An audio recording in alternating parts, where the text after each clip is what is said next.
Hello and welcome back to another episode of Daily Readings of JoJo's Bizarre Adventure, a series by Hirohiko Araki, voiced by me. Today we are reading chapter 7 of Battle 10.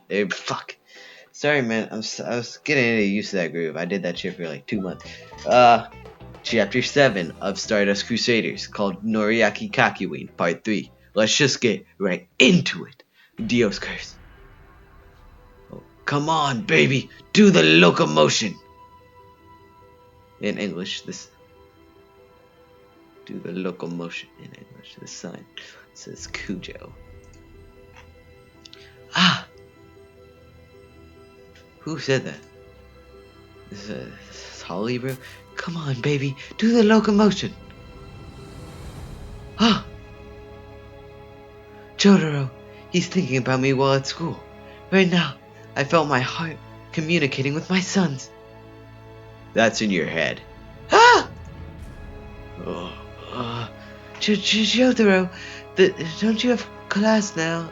And how about that person? He's bleeding. Did you do that? That's none of your business. I'm looking for Grandpa. It's kind of a hassle in such a big house. In the tea room? Yeah, I think he's in there with Abdul-san. Jotaro, you never tell your mom anything. Well, I worry about you so much, but I know that despite appearances, you are a nice kid. Hey. Yes? You don't look that well today. Are you alright? Yeah, I'm fine, thank you. He does love me. He does love me. Not a chance. It's too late. I can't do anything. You'll die in a couple of days. Jotaro, this is not your fault. Look, why has that man sworn loyalty to Dio and tried to kill you? The reason is here. What's that? A throbbing flesh blood that looks like a spider. It's a flesh blood.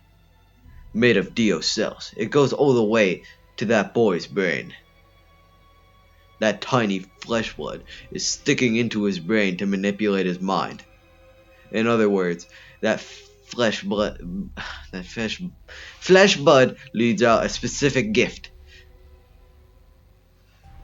Charisma. A gift that allowed Hitler to be obeyed by his troops. A gift that allowed sectgyros to be loved with her.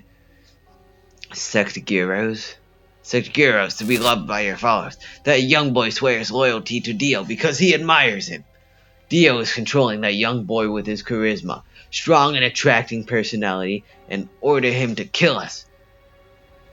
Let him have an operation. That wouldn't kill the flesh blood. Let him have an operation. I guess he's talking about the sun. That wouldn't kill the flesh blood. The brain is a fragile organ. Should that thing move during extraction, it would damage it. I think he's talking about. Let him have it. This fucking translation, man. JoJo, let me tell you something about 4 months ago. As I was in Egypt, in Cairo, I met Dio. I am a fortune teller. I have my office in a bazaar named Khan Kali. On that night, a full moon night, Dio. He was quietly standing in the stairway leading to the... why was I speaking in fucking Joseph's voice? I'm a fortune teller. He was quietly standing in the stairway leading to the first floor. An icy look that goes deep into your soul. Golden hair, light skin. Diaphanous. An enchanting charm that is not of one man. That is not the one of man. As I already knew, Mr. Joestar, I knew about that story and recognized him at first glance.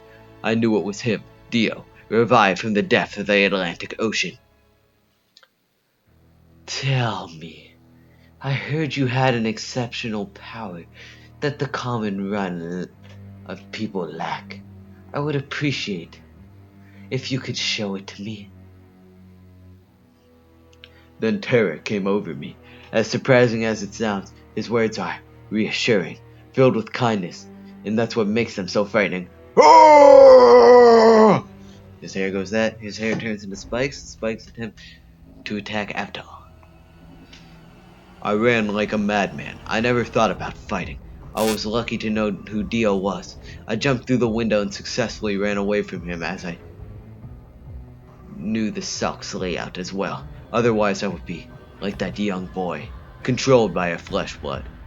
Flesh blood! No! Flesh blood! I would have been forced to use my stand to serve that demon. And like that young boy, after a few years, he would have died after his brain was consumed. Died. Wait a minute. That Kakyoin is not dead yet. I'm gonna pull it out with my stand. Jotaro! Grandpa, don't touch me. I'm going to pull it out without damaging his brain. My stand has precise enough movements to catch a bullet. Stop! That flesh blood is alive! Don't you understand why a part of it is coming out?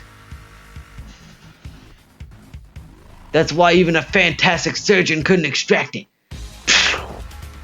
It shoots at a tentacle and stabs Jotaro. The flesh blood has extended a tentacle. No! Get your hand away, JoJo! It's trying to invade the brain of the person trying to pull it out.